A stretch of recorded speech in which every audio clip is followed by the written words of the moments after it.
Halo warga intelektual sekalian. Guys, kalau saya mengatakan bahwa ketua PKI atau pentolan PKI itu sebenarnya rajin ibadah, rajin mengaji, hafal kitab suci, maka akan banyak warga Konoha mengelak gitu ya. Oh, itu bukan umat muslim. Oh, itu bukan dari agama kita gitu. Padahal pada faktanya menurut data dari Tirto ID, ketua PKI Den Aidit rajin mengaji, berasal dari keluarga pondok pesantren gitu ya, dan dekat dengan agama gitu ya. Nah, yang jadi pertanyaan, kenapa kita tidak bisa menerima ini? Kemudian yang lebih menarik ya kalau saya perhatikan sekarang ini, ternyata isu PKI itu sudah tidak berlaku lagi di zaman sekarang. Zaman dulu berlaku. Kenapa gitu? Apa alasannya? Apakah karena generasi milenial atau generasi Gen Z sekarang ini tidak merasakan bahwa isu PKI itu hal yang penting gitu? Apakah karena kita tidak ikut merasakan pada tahun 65 gitu? Kemudian kenapa zaman dulu itu isu PKI gitu ya, ditakut-takuti dengan PKI? Ya, itu sangat relevan gitu ya, zaman dulu gitu ya. Zaman sekarang nggak relevan lagi gitu. Kenapa? Apa alasannya? Apakah ini zaman dulu disengaja gitu? Kemudian saya tuh sering dikata-katain ya bikin konten PKI gaya baru. Jadi warga Konoha itu menganggap bahwa PKI itu anti agama gitu. Padahal ketua PKI itu rajin ibadah kok ya. Kemudian dia berasal dari keluarga pondok pesantren gitu. Dan akhirnya itu rajin ibadah guys, hafal kitab suci gitu. Nah yang jadi pertanyaan, kenapa isu PKI sekarang ini sudah tidak relevan lagi? Apa alasannya? Kenapa isu PKI sekarang ini tidak ada harga dirinya lagi? Ya, kenapa yang viral sekarang ini isu ante-ante aseng gitu ya kan? Hei, ante-ante aseng gitu. Apakah sudah ganti gitu ya? Dulu hey PKI, sekarang hey ante-ante asing. Jadi langsung saja kita ke pembahasannya. Mari kita gaskan.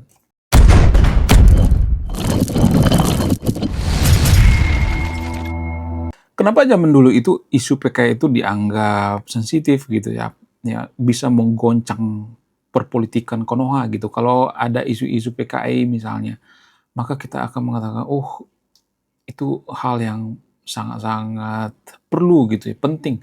Ya, langsung kita notice gitu ya. Kalau zaman dulu ya, zaman sekarang nggak lagi. Kenapa bisa seperti itu? Apa alasannya? Jadi ada berbagai faktor ya. Tapi faktor yang paling masuk akal itu sebenarnya isu PKI itu kan dulu dihidupkan karena apa? Karena mempersatukan gitu ya. Jadi ternyata suatu negara itu bisa bersatu kalau punya musuh yang sama. Ya, Anda tidak salah dengar. Konoha merdeka karena apa? Karena punya musuh yang sama. Siapa itu? Belanda. Kalau Konoha itu tidak punya musuh yang sama Belanda, ya kita mungkin akan negara-negara kecil-kecil gitu ya.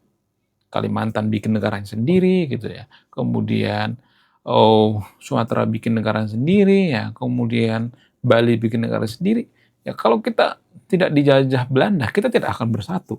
Justru kita harus ya mengucapkan terima kasih sama Belanda karena Belanda itu mempersatukan kita gitu ya. Kita bersatu karena merasa bahwa kita itu punya nasib yang sama, yaitu dijajah bangsa Belanda gitu. Ya, karena kebencian kita terhadap Belanda, maka kita bersatu. Jadi persatuan Konoha itu sebenarnya persatuan karena kebencian terhadap Belanda gitu ya. Karena permusuhan terhadap Belanda gitu ya. Walaupun itu juga masih bisa diperdebatkan ya. Ini sudah saya bahas di video sebelumnya ya. Kemudian karena zaman dulu itu kan kita tuh kan susah bersatu ya. Zaman tahun 60-an, 70-an kita kan susah bersatu. Maka Pak Soeharto kan saat itu baru naik daun ya. Pak Soeharto berpikir, menurut keyakinan saya, Pak Soeharto berpikir, gimana caranya mempersatukan Konoha supaya tidak ada yang namanya pemberontakan. Jadi zaman itu kan sangat rentan dengan pemberontakan. Negara Islam Indonesia, NII gitu, ya ada banyak pemberontakan. Kemudian Timur Leste, ya kemudian Papua juga sudah mulai gitu ya. Nah, gimana caranya mempersatukan Konoha? Nah, untuk mempersatukan Konoha itu maka dihidupkan isu PKI gitu. Karena itu paling efektif gitu ya. Kenapa isu PKI ini dihidupkan? Apa alasannya? Supaya kita bersatu dan ongkosnya itu sedikit gitu ya. Sama seperti ini nih. Kalau kita nggak punya modal untuk kampanye, ya kita tidak mau mengeluarkan effort gitu ya, biaya kampanye yang sangat mahal gitu. Maka kita biasanya menggunakan isu agama kan, seperti politik identitas ya, seperti Anies dan Ahok misalnya. Kenapa muncul yang namanya isu-isu agama zaman itu? Apa alasannya? Kenapa ada muncul isu yang mengatakan ya jangan pilih pemimpin yang tidak seiman, ada dugaannya seperti itu ya. Kenapa isu ini muncul? Apa alasannya? Ya karena untuk kekuasaan dan ya mengurangi yang namanya biaya kampanye gitu. Itu alasan sebenarnya. Sama seperti isu PKI. Isu PKI itu dimunculkan karena apa? Karena supaya kita bersatu gitu. Kita punya musuh yang sama. Ayo rapatkan barisan gitu ya. Ya kita seperti, mohon maaf ya, seperti kambing gitu, domba gitu ya. Manusia itu kan untuk menyatukan banyak orang itu kan dibutuhkan yang namanya musuh bersama gitu ya. Artinya gini, manusia bisa bersatu itu butuh yang namanya, ya kalau udah ribuan orang ya, kalau cuma 20 orang, 30 orang masih bisa bikin grup WA ya. Tapi kalau sudah banyak orang, jutaan orang itu kan butuh musuh bersama. Jadi kita itu ya seperti domba digiring gitu ya, ditakut-takuti. Oh ini PKI gaya baru. Saya tuh sering dikata-katain PKI gaya baru. Tidak hanya saya, guru juga sering dikata-katain PKI gaya baru. Artinya gini, ya kenapa ada muncul isu-isu PKI gaya baru itu? Ya karena masih ada sisa-sisa gitu ya, sisa-sisa ketakutan. Manusia itu kan makhluk yang diburu kan zaman dulu ya. Makhluk yang diburu itu ya, lebih dominan menggunakan yang namanya otak ketakutan ya. Kalau lu nggak milih ini, ya maka lu akan masuk neraka gitu. Kan politik identitas kan seperti itu ya. Kalau lu nggak milih si A misalnya, lu masuk neraka. Itu lebih efektif daripada dikasih duit. Ya, makanya itulah enaknya berpikir kritis. Bukan gaya-gayaan. Kita berpikir kritis. Saya ngajak yang nonton video untuk berpikir kritis bukan untuk gaya-gayaan, tapi supaya hidup kita itu jangan terlalu dibodoh-bodohi gitu ya. Tapi kalau saya ngomong seperti ini, pasti banyak yang kejang-kejang keloncotan berjamaah yang akan menganggap saya itu PKI ya. PKI gaya baru. Saya tuh sering dikata-katain PKI gaya baru. Padahal kakek saya, nenek saya, nggak ada tuh PKI. Bahkan kakek saya dulu seorang veteran guys, ya kakek dari bapak saya gitu. Bahkan kakek saya itu jarang di rumah dulu ya. Kakek saya itu seorang veteran, ya. Bahkan dia lebih jago bahasa Belanda gitu ya, dan bahasa Jepang gitu daripada bahasa dulu bahasa lokal gitu ya.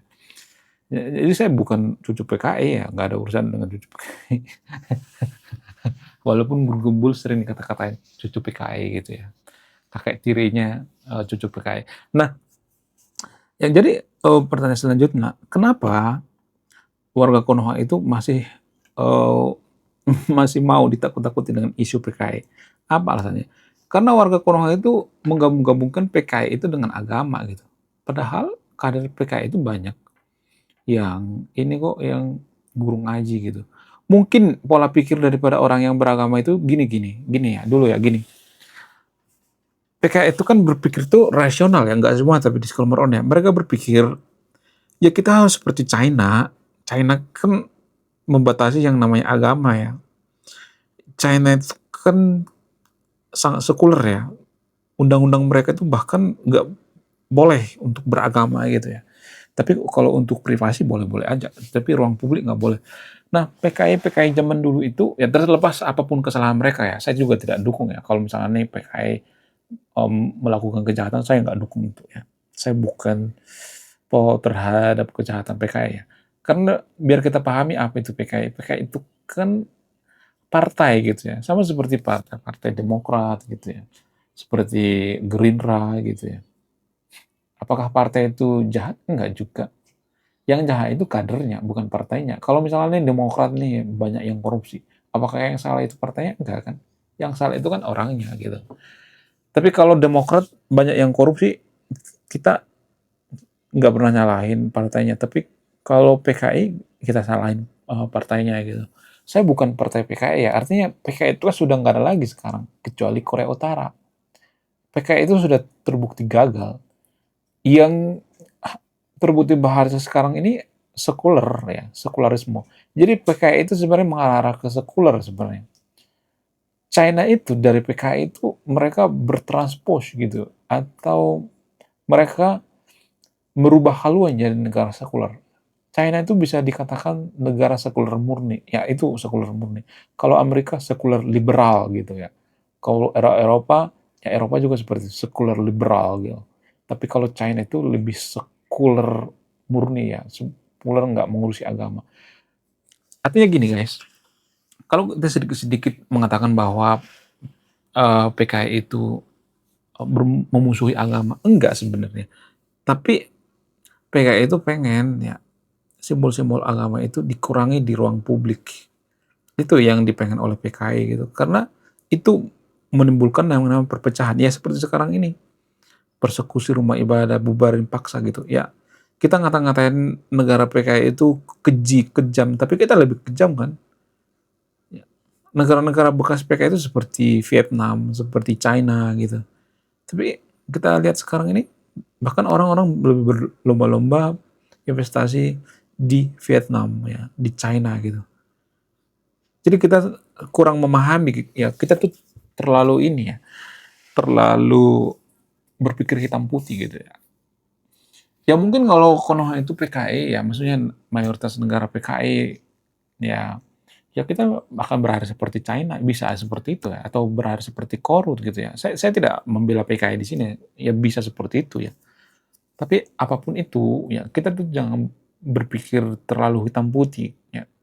Orang yang percaya dengan isu-isu PKI itu terlalu berpikir hitam putih. Bukan berarti saya pro terhadap kejahatan, saya nggak ada urusan ya dengan kejahatan PKI. Tapi yang jarang kita pahami itu, kita tuh terlalu mudah ditakut-takuti gitu ya dengan isu-isu tertentu yang karena kita tuh dianggap sebagai kawanan domba gitu ya. Ya bukan kawanan domba orang Kristen, bukan seperti itu. Bukan domba seperti itu, tapi kita tuh lebih ini ya, lebih takut dengan isu-isu tertentu gitu ya daripada berpikir kritis gitu ya. Ya, itu yang perlu saya sampaikan. Menurut kalian gimana? Coba tulis di kolom komentar ya. Intinya kita harus berpikir kritis gitu ya. Bukan untuk gaya-gayaan, bukan sok-sok pintar, tapi biar hidup kita lebih mudah gitu, biar kita tidak dibodoh-bodohi gitu. Oke guys, sekian video ini. Terima kasih memahami. Saya warga intelektual, salam rasional. Wah, gila, luar biasa. Akhirnya buku kedua dan ketiga gua rilis juga. Buku kedua gua ini judulnya Budi Tanpa Pekerti. Dari judulnya sudah menarik. Dan kisah daripada buku ini sangat-sangat dilematis sekali. Di mana karakter dalam buku ini bercerita, ada dua pilihan yang sangat sulit. Yang pertama, ketika seorang tokoh dalam buku ini tidak bawa-bawa agama saat kampanye, maka dia bisa dipastikan kalah. Tapi ketika bawa-bawa agama dalam kampanye, ketika dia bawa-bawa kalimat insya Allah, maka dia bisa dipastikan menang. Nah, yang jadi pertanyaan, kalau Anda di posisi karakter dalam buku ini, mana yang Anda pilih? Ini temanya sangat cocok dengan tema channel ini, bahas tentang agama. Kemudian tidak hanya ini juga menarik guys ya, Tanah Luka. Dari judulnya juga udah kelihatan ya, ini cerita penuh dengan luka. Dimana kisah dalam buku ini ada seorang kiai yang sangat-sangat dilematis. Dia bingung memilih antara menyelamatkan hutan atau menyelamatkan 1000 anak yatim. Jadi kalau Anda di posisi buku ini, mana yang Anda pilih? Nah, yang menarik dari kedua buku ini adalah menggunakan sudut pandang sastra Nobel. Kapan lagi ya kan baca buku yang setara dengan buku Nobel. Wow, luar biasa. Silahkan di check out sekarang juga. Kalau nggak di check out juga nggak apa-apa. Karena saya nulis buku itu bukan nyari duit sebenarnya. Ya, karena saya pengen berkontribusi terhadap kemajuan bangsa kita. Itu tujuan saya nulis buku ya. Jangan lupa, link pembeliannya ada di pin komentar video ini. Jadi endingnya apa ya? Saya penasaran ini. Saya jadi penasaran ini isinya apa. Beliau juga beli. Link pembeliannya ada di pin komentar video ini.